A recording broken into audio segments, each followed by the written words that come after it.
Thanks for tuning in once again here at Proline TV. And if you're watching this video over on one of our other channels, we sure hope that you will make your way over here to Proline TV. Please subscribe because this is where you're going to be able to get all of our racing videos for free. You get all of our content for free, which of course we are still not providing over on our horse racing channel. We're not telling you to leave that channel. All we're telling you is if you want some additional racing and all of our picks all the time, then please subscribe here over on Proline TV. How's it going, John? Good, Greg. How are you? Good. I heard that you had a pretty nice day, pretty eventful day. Yeah, we had a horse that won the 8th race today at Aqueduct, and the jockey almost fell off. He jumped over a puddle at the 16th pole, and he actually lost his irons. He was hanging on for dear life, but he held on, and he got the job done. Who's the winner? Romero Murat. Oh, I don't think I've heard of him. Okay. He rides his horse all the time. He's a terrific young rider. His cousin is Rajiv Murat, who was okay. He worked on the Fox Sports 1 TV show during the summer. He went back to riding last week after retiring a few years ago, and he actually had his first winner back. So. Excellent. Well, congratulations. Hopefully, we'll hear more of that kind of good news before we even, well, actually, once we hit 2025, we're only a few weeks away from the calendar turning. And that means a lot of these horses are getting older. So sometimes everyone gets one. Every horse celebrates a birthday January 1st. They all turn 1 year older. Yeah. So, and then these 2-year-olds that we're talking about here today at Aqueduct, they're going to be turning 3 real soon. And you know what that means? That means that they're trying to qualify for the Kentucky Derby. And the 2 races we're going to talk about today are Derby. You can call them very, very, very, very, very early Derby. I don't even know if the right word would be prep race because it really isn't. But it's a points race. It's a Kentucky Derby points race. We have 2 of them back-to-back, races 8 and 9 at Aqueduct. Before we do that, just want to remind everybody what happened last week in the race, the Cigar Mile Handicap. We talked about, John, you hit Locked, and you talked about Locked coming off, of course. This was the horse that actually finished 3rd in the Breeders' Cup Juvenile race back in November of last year. Took the entire year, basically almost year off, came back in October at Aqueduct and ran a 7 in an optional claiming race, winning that race. This is the Pletcher horse. And so this was the second race, the Breeders' Cup race, and Locked sure looked locked in. His odds were 9-2 when we did the show. He went down to 2-1, and I believe Locked was the favorite. But you got to be very impressed with the way Locked looked.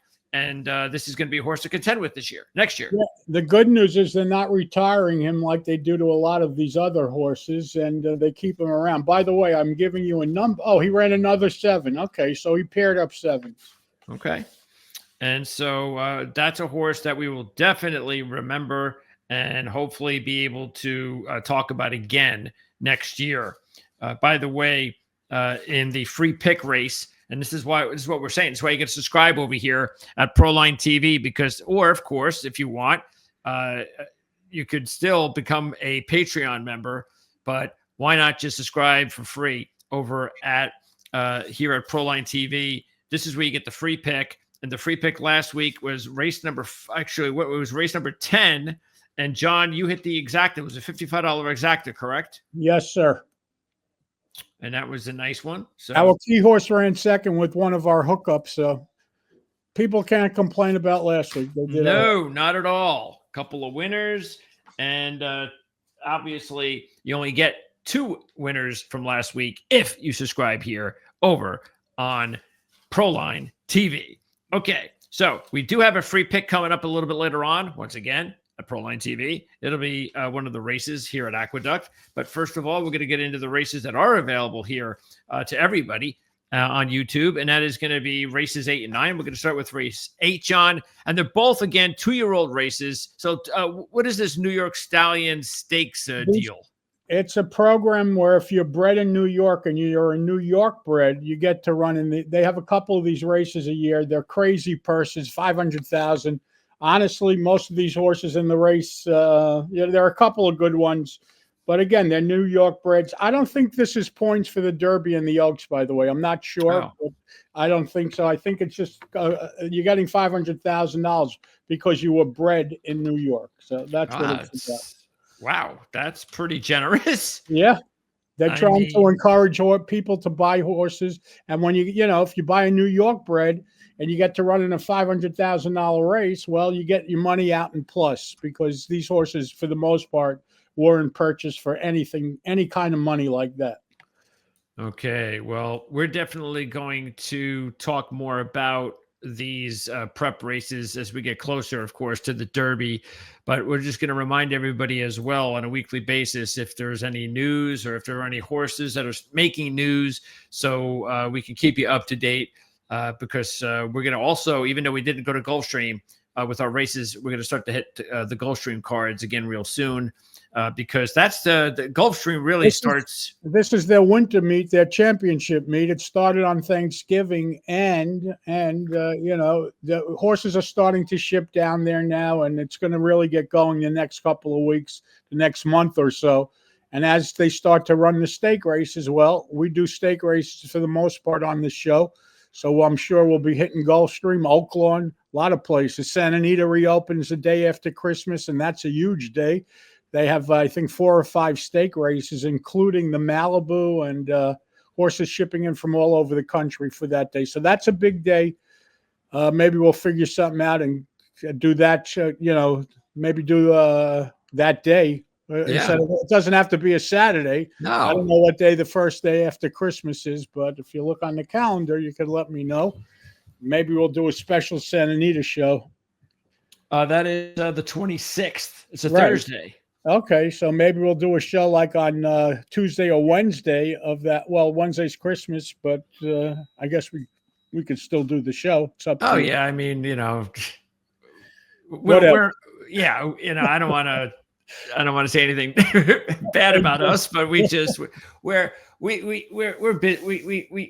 interesting is that whenever I see these people on TV, they have their broadcasting careers and they do these jobs that are in the media, and then they're off on the holidays and stuff. I don't understand why myself. It's like, wait a second, you're making a lot of money, you have a great career. There's a lot of people off. So why shouldn't you be on? Because normally those people don't have the opportunity to see you or hear you because they're working. Exactly. Now they're off. Now they want to see you. And then they turn the TV on or the radio on and you got some fill-in. I mean, so we don't have any fill-ins. We don't have fill-ins. It's us and nobody. That's right. There's no show. So we give us a break here. We're troopers. Okay, but by the way, absolutely, we'll be hooking up. And by the way, that's 2 Tuesdays from now. Something like that. Yeah. Yeah, I don't want Christmas to be here before we know it. Saturday show. It could be right. 2 weeks. So it's about 10 days from now. We'll be on the air. Like so that should be a lot of fun. We'll remind everybody next week. Yeah. And then, by the way, just taking a look at the points races, there are 10-point races this weekend. One is tomorrow on Friday. That's the Remington Springboard Mile. I've never heard of Remington Park before. It's in Oklahoma. I actually did that race. You know what? I'm going to give everybody another freebie here. I like that race. Hold on. No, you're going to give that freebie. You're going to hold that one. No, I'm not. I'm going to give everybody here one, and we'll give that one anyway. Okay, see? I'm sharing with customers, and why not? Nice. Yeah. I was going to force them to go to Proline TV, but you're going to go ahead and give it to free. You want me to wait? I mean, I'll give it out. Go ahead and give it out, John. I like the horse in there that ran once at Churchill Downs for Ron Moquette, the 3-horse Speed King. He ran a big number. He went off a big price that day at 22-1. Forget 22-1 tomorrow night, but they thought enough to put the horse right into a $300,000 stake race. It's a 12th race at Remington. I like the 3-horse there. Play exact is with the 7, Jolly Samurai, the 8, Complex Music, and the 9, Dr. Ruben N. 3 with 7, 8, 9 in exact is tomorrow's 12th race out at Remington. There you go. How about that? That's a bonus pick, extra pick, and that is the Remington Springboard Mile at Remington Park, and that is a mile race. That's on Friday. Then on Saturday, You said this is that 5-horse race with Baffert. Oh, the startup Alamitos?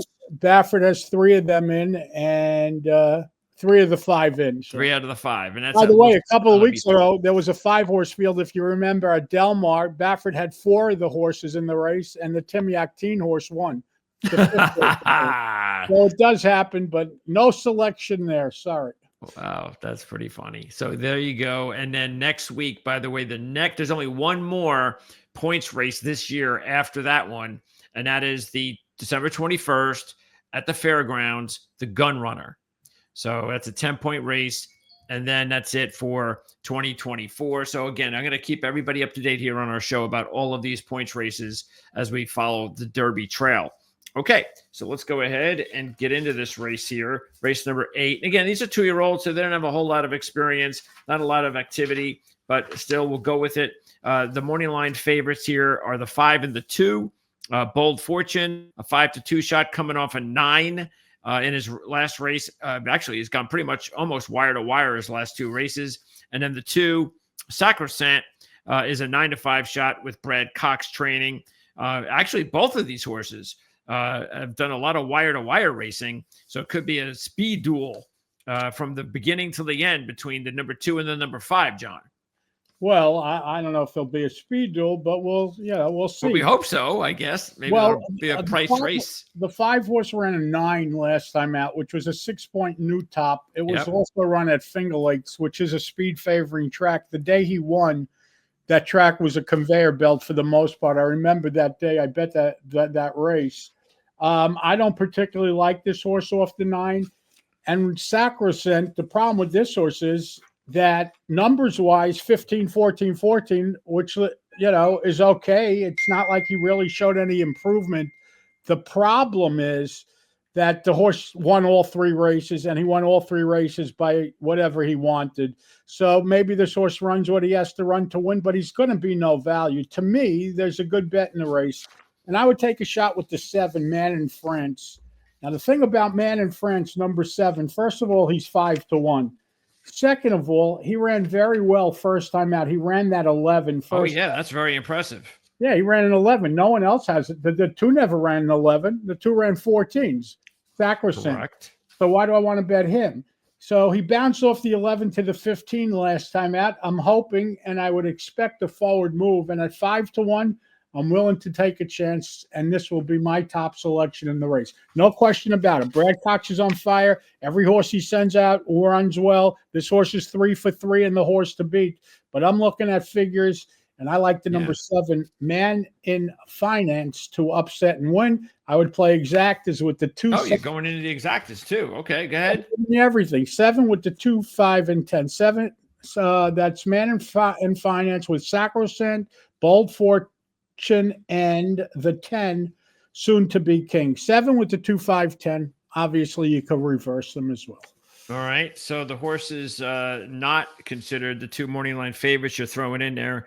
Let's take a look at those. Let's see. One of them is going to be you got the 2. You got we were betting on one of them, but the other horse is the 10, and that is soon to be King, a 6-1 shot. Castellano on board, and really, it's interesting. A couple of things interesting about this horse.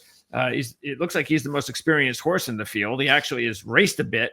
He's got 7 races on his resume already, 4 of those at Aqueduct. But looking at his sheet line, it hasn't been perfectly set up from first to last, but it's pretty good. He's gone from a 27 all the way to a 14. He had a couple of missteps along the way, but the 14 was his last race, and it's his best race.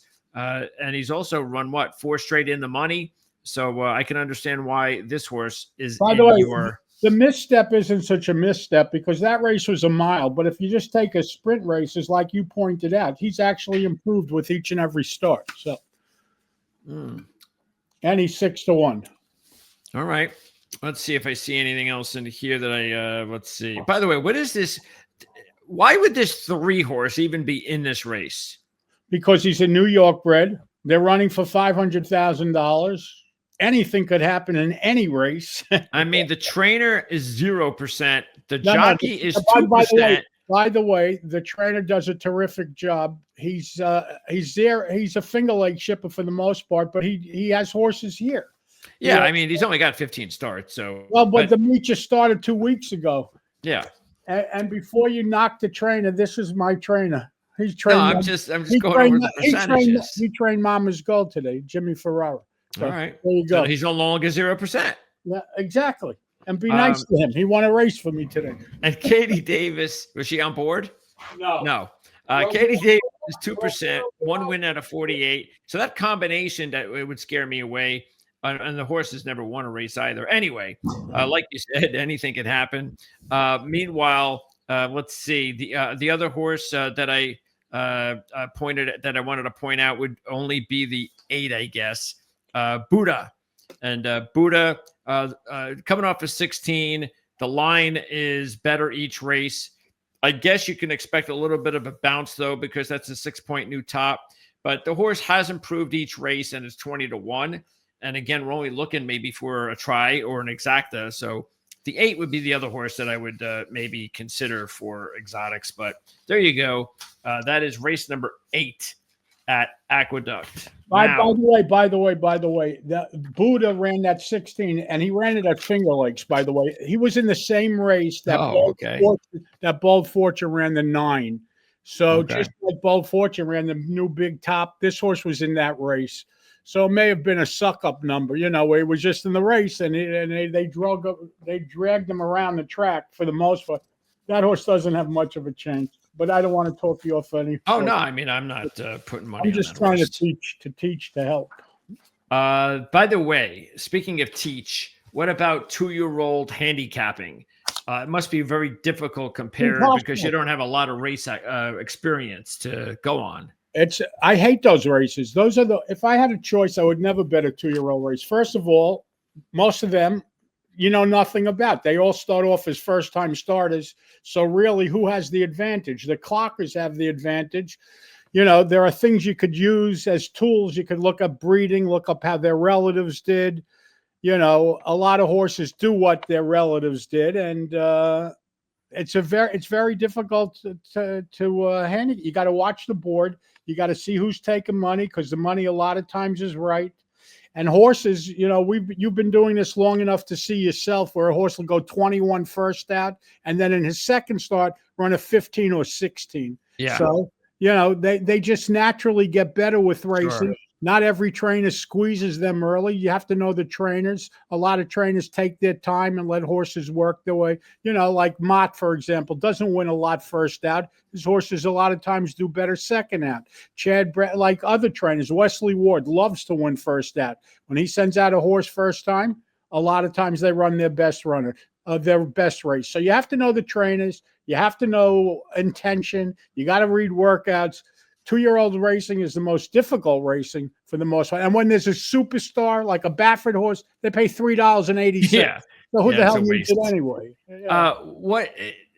So where are all these, because you can find stats for just what you were saying. Where is that again? I forget. I asked Chad about that once. You can look at it in the racing form, but it's like everything else. I mean, like those the ones that, like you said, Mott is he has a good percentage in first races. In the racing form, under the workouts, it'll show you like a jockey and trainer how they do together. A trainer puts on blinkers on a horse, how they do flips on blinkers. But is there a website? No, it's on DRF, Daily Racing Form. Okay. It's in the BPs. They're just stats that they add, Okay. Well, I'll check it out. All right. So race number 9. So this is obviously right after race 8. That's how it goes. I learned that back in kindergarten. Usually. So this is another 7-furlong race. The morning line favorites are the 7 and the 12. The 7 is Boston's Finest, a 3-1 shot. A Chad Brown horse coming off back-to-back 16s at Aqueduct. And the 12 is Stone Smuggler, a 7-2 shot. And Lescano is on board. Abreu is off to a decent start at this meet. And Smuggler is coming off a 14, which is pretty impressive in his third start. But we might be in a bounce situation since that was less than a month ago. So what about the 2 favorites in this race, John? Well, between the two of them, I landed on Stone Smuggler. He already ran the 14, where Bold Finest, the Chad Brown horse, Boston's Finest, I should say, only ran 16s. The advantage Boston's Finest has is that this horse is cutting back in distance. This horse ran a mile last time out, now cuts back to 7 furlongs.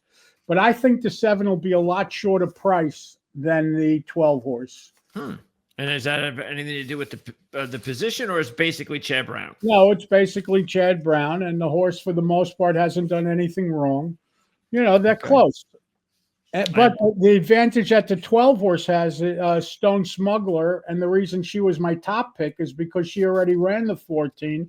She hasn't done anything wrong. She has 3 starts. She's improving each and every one of them. But again, you're dealing with lightly raced horses. Yep. Anything goes. All right.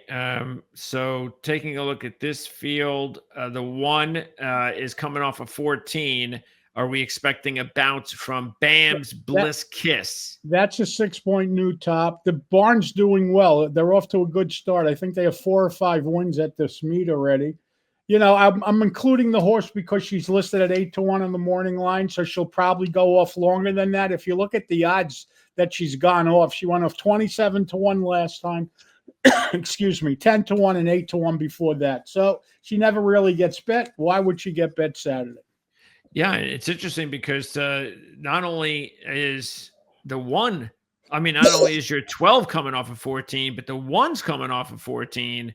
By the way, they were in the same race last time. The 1 and the 12 are both coming in the same race. There you go. That's right. There you go. And then the 12 finished in 3rd, and the 1 finished in 4th. Exactly. So, okay, maybe they're like, hanging out with each other at the finish line. So maybe that's what, they'll be in 1st and 2nd this time. Okay. That's what we want. Okay. The 1. All right. So, the 1 and the 12 look like nice plays there. Also, let's see. The 3's a 5-1 shot. Mischief Lady. We have a new rider for the first time. And this horse hasn't really done a whole lot wrong. Improved each time. The last 2 on dirt were 21 and 17. So, even if the horse improves, it looks like you probably need a little bit more of a big bounce, like a 4 or 5 point top. You're talking about Mischievous Lady. Yeah. Yeah, but there's another way you could read this. She actually had excuses in her first 2 races. Her first race was on the grass, so that doesn't mean anything. Her second lifetime start was on the mud, on the slop. Her last race was her first time on a fast track, and she ran the 17. Yeah. So she could be getting better on her own, or she didn't like, she finally got a fast track, which she liked, so she ran well on it last time out. It's like a 1 number 17. The horse is only 5-1. I would want a longer price. Yeah. Yeah, that's it's almost like whoever put the odds together was doing exactly what you just did. And this is not a bad horse, but 5-1. That's not what we want. We don't want the lines maker to get cute. We want the lines maker to give us a good line here. But the betting public will do the line for us. Listen, you could look at the 5 horse Blossoming. Blossoming, Erudite. Okay. Blossoming Erudite. Okay, so this horse is a little different than the other horses. The other horses had 2 excuses before the last race. This horse has excuses in his last 2 races, both on the grass. Yes. Before that, she ran the 20 on the dirt. Now, the last 2 races were both 18s. How do we know if they weren't dirt races that they wouldn't have been 18s also? They certainly may have been, because it wasn't a big turf jump up. The horse only improved 2 points when switching to the turf.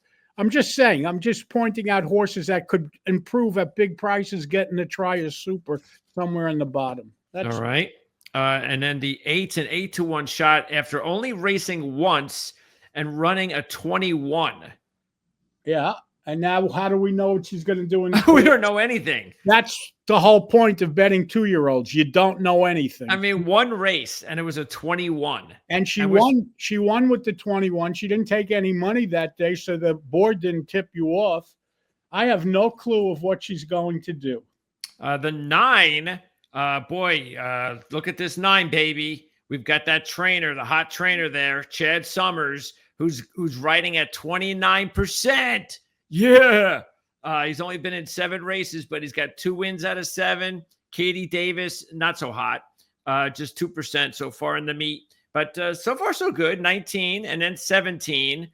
Didn't win the last race after winning right away. So at least in the first 2 races, D's a Rock has improved. Yes, and if she could certainly improve again in career start number 3. Yeah, she's another horse in the race that if you wanted to make a case for, go ahead. What about the 10, Princess Mischief? Because this is a 10-1 shot with Castellano, who has not done anything wrong. Matter of fact, I like this horse. This horse has run a 23, a 22, a 19, and a 15. And the 15 is just a point away from the 2 horses that we started the show with. Plus, you're getting Castellano. Plus, you're getting 10-1. Yeah, but the 15 was in the slot. But listen, I'm using the horse at the price, no question about it. And then the 11 is another 10-1 shot with Chad Brown and Dylan Davis. That's a heck of a combo, but the numbers are very slow. Yeah, the 26 in career start number 2 is actually a bad number for that horse. You would have much rather preferred a forward move in career start number 2 as opposed to a backward move. She went backwards off the 22. That's a bad sign. All right, John. So you've got the 12 on top. What else are you going to do here?